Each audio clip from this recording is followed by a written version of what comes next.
जय हिंद दोस्तों, आप सभी का एक बार फिर से स्वागत है अंक क्लासेस में। जैसे कि हमारी स्टैटिक की क्लास चल रही थी, इसमें ये अंतरिक्ष के बारे में कि भारत की रक्षा उपकरण और भारत की सुरक्षा के बारे में बताया था। तो आज बात करते हैं एग्रीकल्चर इन इंडिया, भारत में कृषि के बारे में। तो देखते हैं भारत में कृषि कितने प्रकार की होती है। तो भारत में कृषि 3 प्रकार की होती है। कौन कौन सी हो गई? तो पहली आती है हमारी खरीफ की फसल, रबी की फसल और जायद की फसल। देखते हैं हमारा पहला पॉइंट हमारा क्या आता है कि एग्रीकल्चर इंडिया में भारत में कृषि। तो पहला पॉइंट आता है कि भारत एक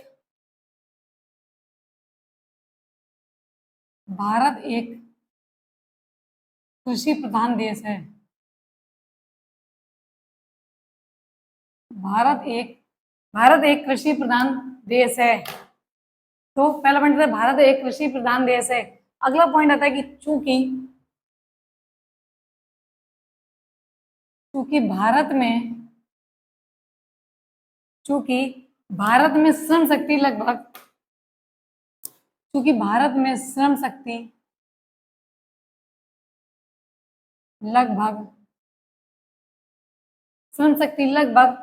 54% भाग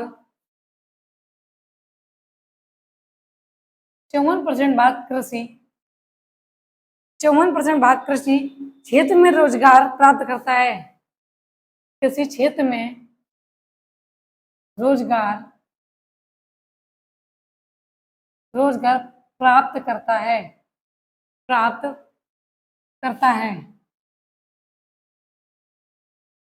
तो पहला पॉइंट हमारा था कि भारत एक कृषि प्रधान देश है। भारत में कृषि में भारत एक कृषि प्रधान देश है। अगला पॉइंट हमारा जो ये आता है कि चूंकि भारत में श्रम शक्ति लगभग कितने है, तो 54% भाग कृषि क्षेत्र में रोजगार प्राप्त करता है। अगला पॉइंट हमारा ये आता है इसलिए भारत को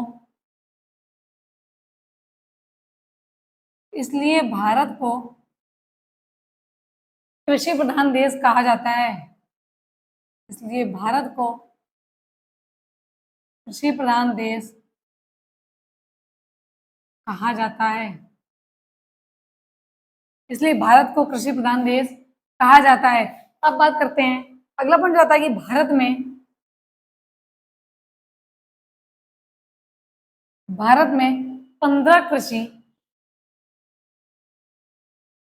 15 कृषि जलवायु प्रदेश पाए जाते हैं।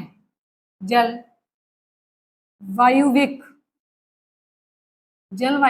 प्रदेश पाए जाते हैं। तो पहला था कि भारत एक कृषि प्रधान देश है। क्यों है? तो चूंकि भारत में श्रम शक्ति लगभग 55% भाग कृषि क्षेत्र में रोजगार प्राप्त करते हैं, इसलिए इसे भारत को कृषि प्रधान देश कहा जाता है। अगला पॉइंट आता है कि भारत में 15 कृषि जलवायु एक प्रदेश पाए जाते हैं। अब बात करते हैं भारत में कृषि। तो अगला जो पॉइंट आता है वो हमारा आता है कि भारत में तीन प्रकार फसल ऋतुएं पाई जाती हैं। फसल ऋतुएं पाई जाती हैं। भारत में 3 प्रकार की फसल ऋतुएं पाई जाती हैं। वो कौन कौन सी हैं? एक आती है हमारी खरीफ की फसल। अगली आती है हमारी रबी की फसल।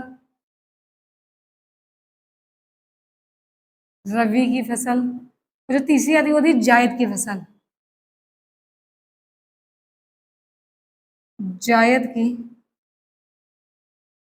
फसल। तो भारत में 3 प्रकार की फसल ऋतुएं पाई जाती हैं। कौन कौन सी? खरीफ की फसल, रबी की फसल और जायद की फसल। अब बात करते हैं खरीफ की फसल की। जो अगला पॉइंट आता हुआ था खरीफ की फसल।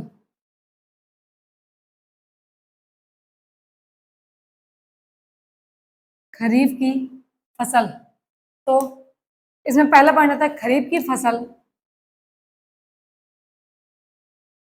खरीफ की फसल मुख्य रूप से खरीफ की फसल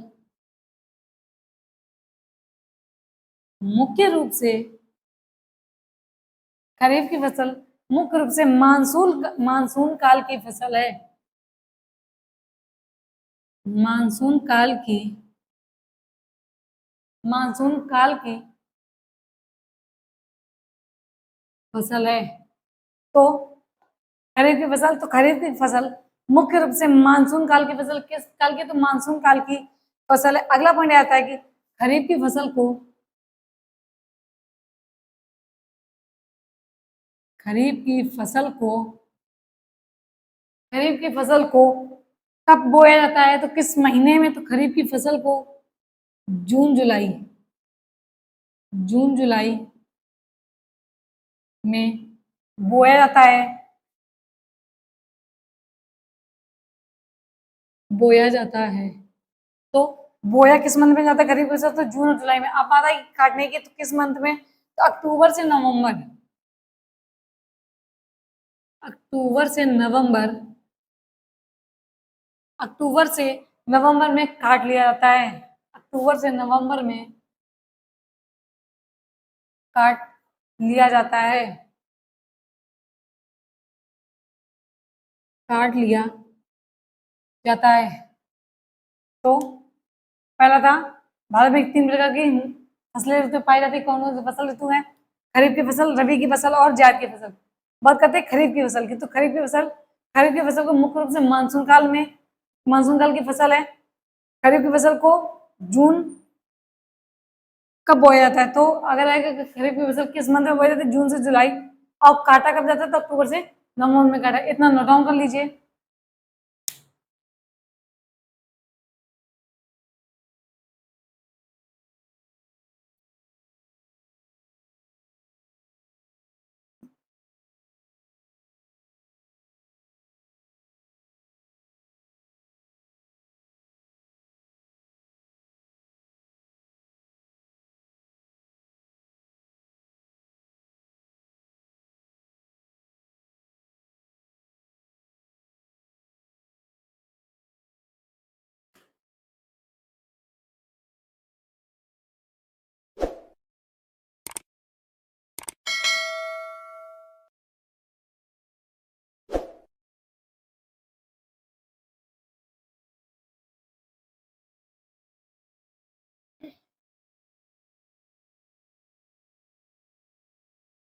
अब अगला पॉइंट हमारा ये आता है कि इस फसल के अंतर्गत, अगला पॉइंट आता है इस फसल के अंतर्गत,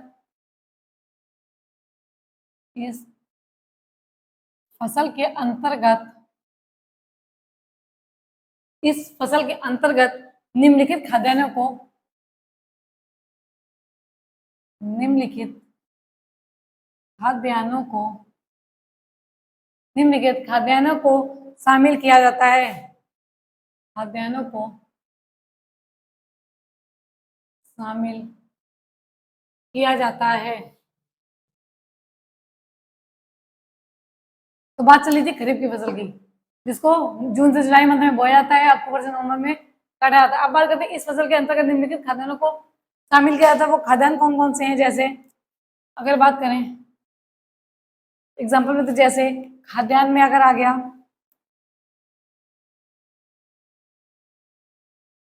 बात करें खाद्यान्न की, तो जैसे धान, धान होगी, ज्वार, धान, ज्वार, बाजरा और मक्का, बाजरा और मक्का। तो कौन कौन से खाद्यान्न? खाद्यान्न पहले धान, ज्वार, बाजरा और मक्का। अब बात करते हैं दलहन की। दलहन में कौन कौन से है? तो दलहन में कौन कौन से है? तो मूंग, उड़द,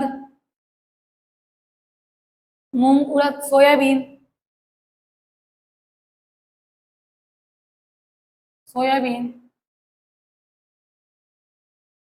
लुबिया, मूंग, उड़द, सोयाबीन, लुबिया और अरहर। और आती है हमारी अरहर की दाल जो आती है। तो खाद्यान्न में दान, धान, ज्वार, बाजरा, मक्का। और कहते हैं दलहन की, तो मूंग, उड़द, सोयाबीन, लुबिया और अरहर। अब बात करते हैं तिलहन की। अब आता है तिलहन। बात करते हैं तिलहन की। तो तिलहन में कौन कौन सा है? तिलहन में कपास, सॉरी, तिलहन में सोयाबीन, तिलहन में सोयाबीन आ गई, मूंगफली हो गई, मूंगफली हो गई, सूरजमुखी,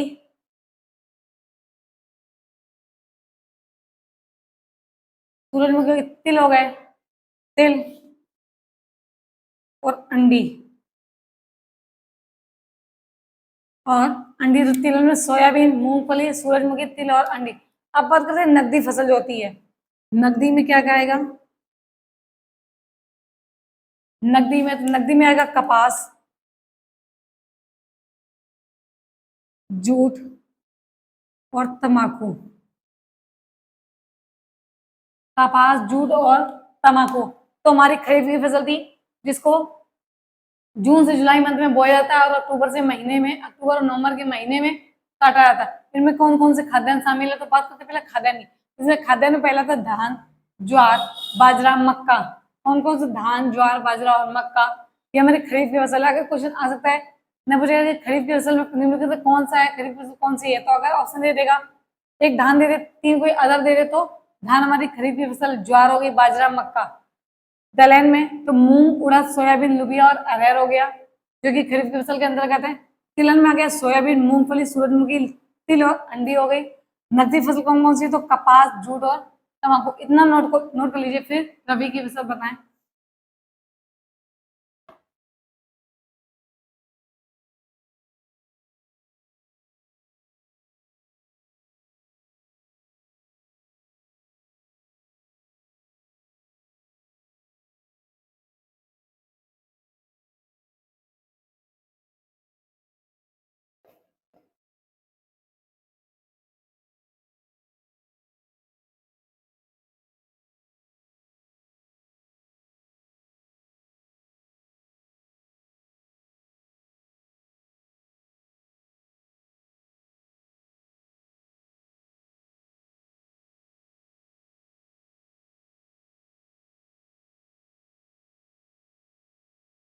अब बात करते हैं रबी की फसल की। अगली कौन सी आती है? तो रबी की फसल। रबी की फसल, तो रबी की फसल तो इसका आता है रबी की फसल। पहला पॉइंट यह आता है कि रबी की फसल मुख्य रूप से, रबी की फसल मुख्य रूप से शीत ऋतु की, शीत ऋतु की फसल है। तो खरीफ की फसल कौन सी ऋतु की थी? तो मानसून काल की थी। अब बात करें रबी की फसल, तो ये शीत ऋतु की है। अगला पॉइंट यह आता है कि इसे अक्टूबर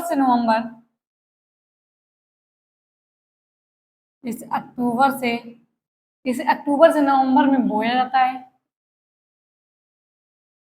में बोया जाता है।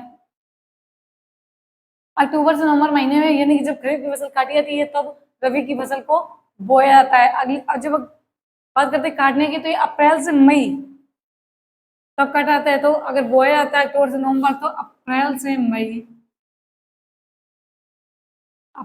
मई में काटा जाता है। तो अप्रैल से मई में काटा जाता है। तो रबी की फसल शीत ऋतु की फसल है। तो अक्टूबर से नवंबर से महीने में बोई जाती है और अप्रैल से मई में काटी जाती है। अगला पॉइंट आता है कि आखिर इसे इसमें देख ले कौन कौन से खाद्यान्न शामिल है। तो पहला था गेहूं और जौ। गेहूं और जौ, गेहूं और जौ। अगली जो आती है दलहन में, अगर बात करें, वो तो खाद्यान्न में, तो दलहन में कौन सी हो गई? तो दलहन में मटर और चना। दलहन में मटर और चना। बात करते हैं तिलहन की, तो तिलहन में सरसों।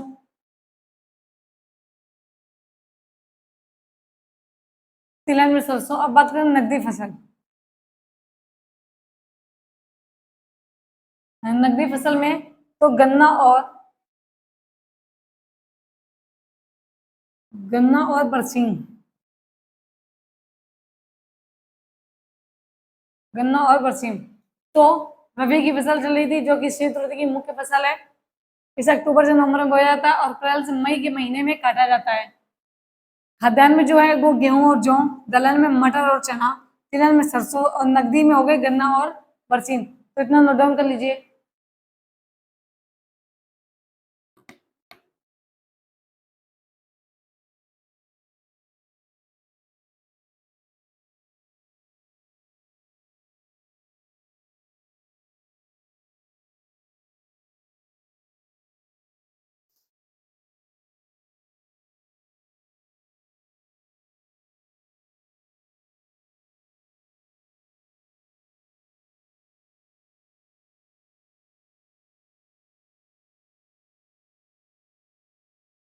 तो हमारी खरीफ की फसल होगी, रबी की फसल होगी। अब बात करते हैं जायद की फसल के बारे में।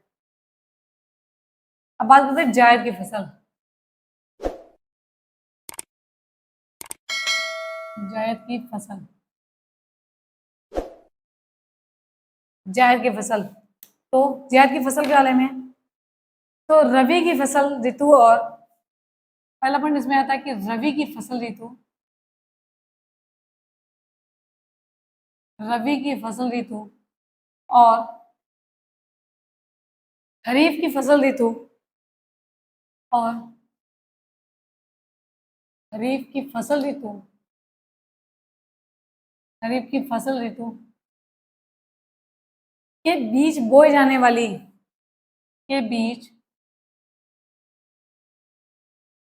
बोए जाने, तो रबी की फसल ऋतु और खरीफ की फसल ऋतु के बीच बोए जाने वाली फसलें, बोई जाने वाली फसलें कुछ जायद फसलें को जायद की फसल कहा जाता है। जायद की फसल कहा जाता है।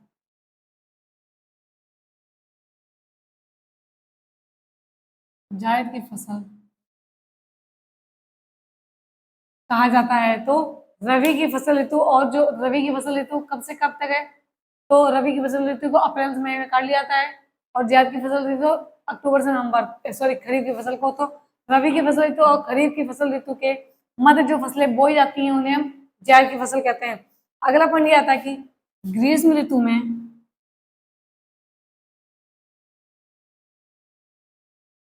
ग्रीष्म ऋतु में मौसम के शुष्क होने, ग्रीष्म ऋतु में मौसम के शुष्क होने,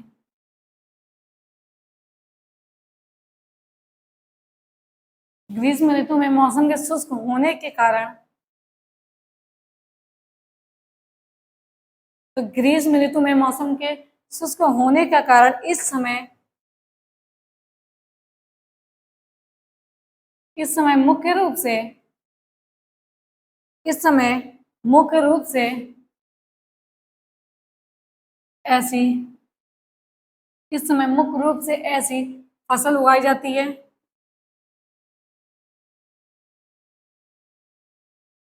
मुख्य रूप से ऐसी फसल उगाई जाती है जो पानी को अधिक से अधिक संचय करती है, जो पानी को अधिक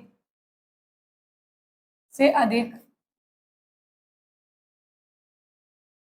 पानी को अधिक से अधिक संचय करती है,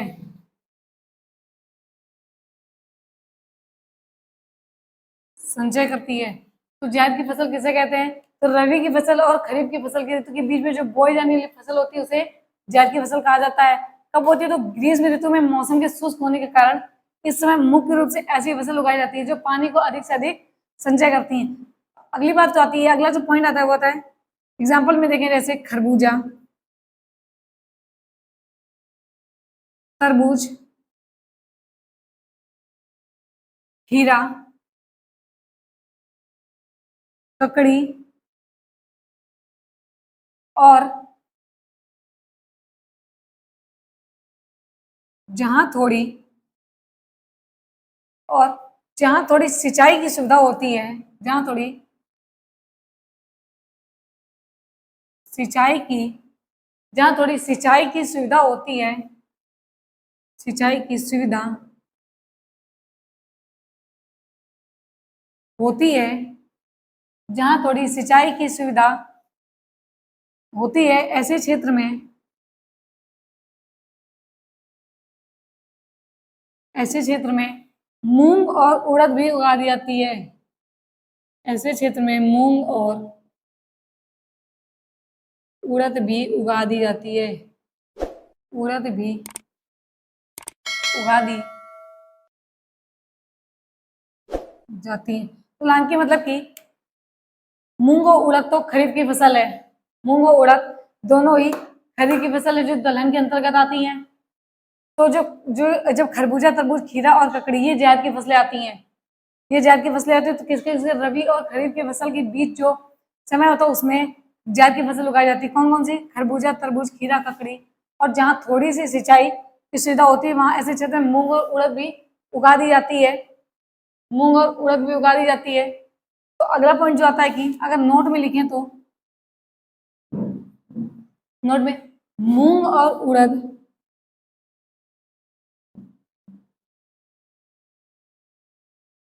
मूंग और उड़द खरीफ तथा मूंग और उड़द खरीफ तथा जायद दोनों की फसल ऋतु, खरीफ तथा जायद दोनों की दोनों की फसल ऋतु की दोनों की फसल ऋतु की फसलें हैं।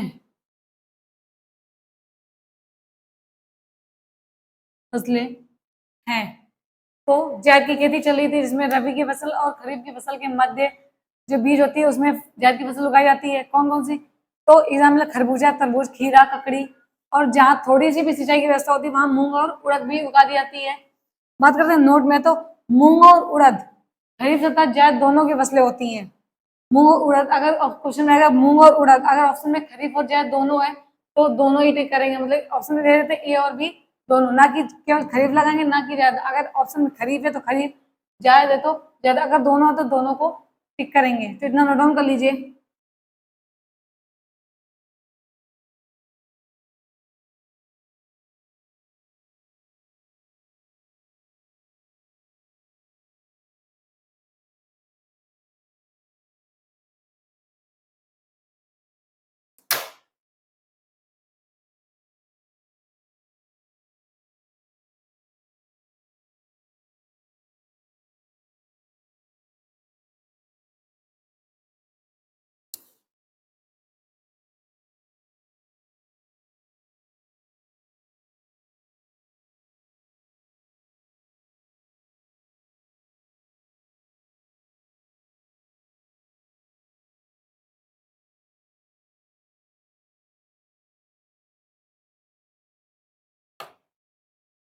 अब जो अगला आता है वो आती है मेरी कंटूर की खेती, जैसे समोच्च कृषि, कंटूर की खेती।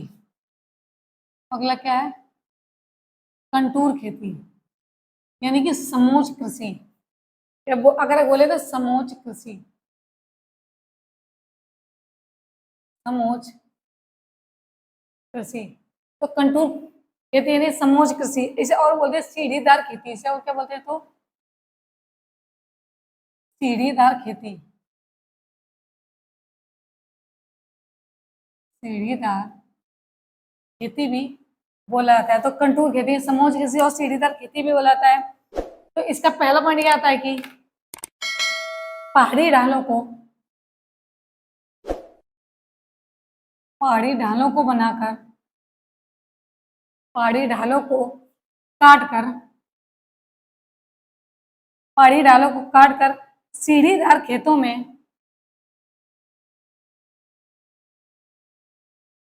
सीढ़ीदार खेतों में सीढ़ीदार खेतों में परिवर्तित किया जाता है। परिवर्तित किया जाता है। तो कंटूर खेती नहीं समोच्च कृषि का, तो पहले मैंने पहाड़ी ढालों को काट कर सीढ़ीदार खेतों में परिवर्तित किया जाता है। इसे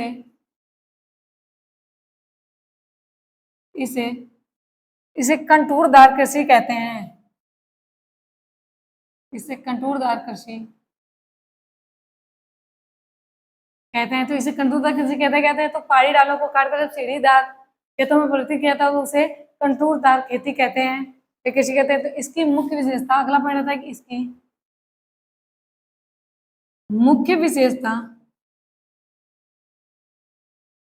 इसकी मुख्य विशेषता यह है कि इसकी मुख्य विशेषता यह है कि प्रत्येक सीढ़ी पर है कि प्रत्येक सीढ़ी पर प्रत्येक सीढ़ी पर अलग अलग प्रकार की फसल उगाई जाती है। प्रत्येक सीढ़ी पर अलग अलग या अलग अलग अलग अलग प्रकार की अलग अलग प्रकार की फसल उगाई जाती है।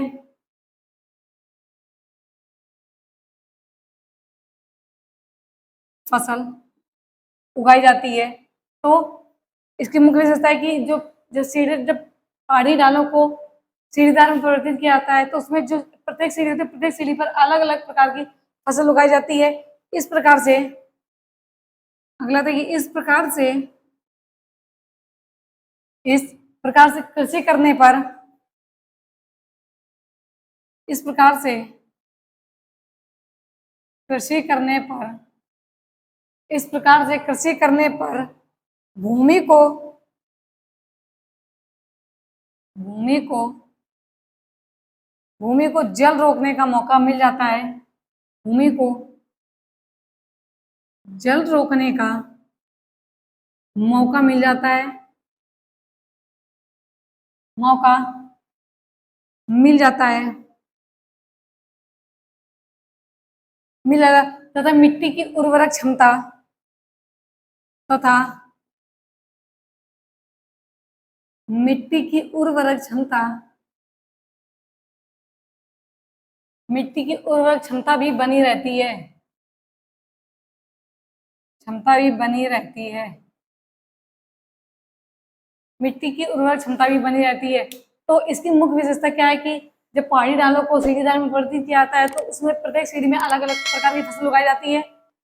इस प्रकार कृषि करने में भूमि को जल रोकने में मौका मिल जाता है तथा मिट्टी की भी उर्वरक क्षमता बनी रहती है। अगला पॉइंट आता है नकदी या व्यापारिक फसलें, इसमें कौन कौन सी है? नकदी और व्यापारिक फसल।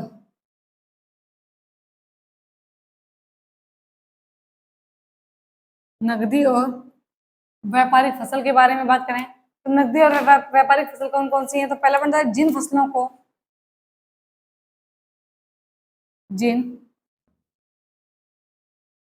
को उपयोग के लिए जिन फसलों को उपयोग के लिए ना उगाकर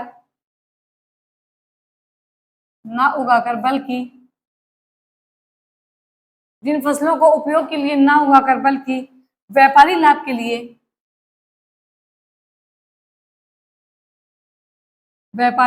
लिए उगाया जाता है उगाया जाता है। व्यापारी लाभ के लिए उगाया तो उन्हें हम नकदी फसल तथा व्यापारी फसल कहते हैं। उन्हें हम नकदी फसल या व्यापारी फसल कहते हैं या व्यापारिक फसल कहते हैं। व्यापारिक फसल कहते हैं। तो नकदी या व्यापारिक फसल के बारे में पता चल गया। जिन फसलों को उपयोग के लिए न उगाकर बल्कि व्यापारी लाभ के लिए उगाया जाता है उन्हें नकदी और व्यापारिक फसल कहते हैं। कौन कौन सी है? तो एग्जाम्पल लिखते हैं। एग्जाम्पल में हमारी आ गई मूंगफली, तंबाकू, गन्ना, जूट, सूरजमुखी, कपास, चाय और कॉफी। तो व्यापारिक और नकदी फसल कौन कौन सी है? मूंगफली, तंबाकू, गन्ना, जूट, सूरजमुखी, कपास, चाय और कॉफी। तो आज के लिए इतना ही। थैंक यू दोस्तों। अगर वीडियो अच्छा लगा तो हमारे चैनल क्लासेस को सब्सक्राइब करें।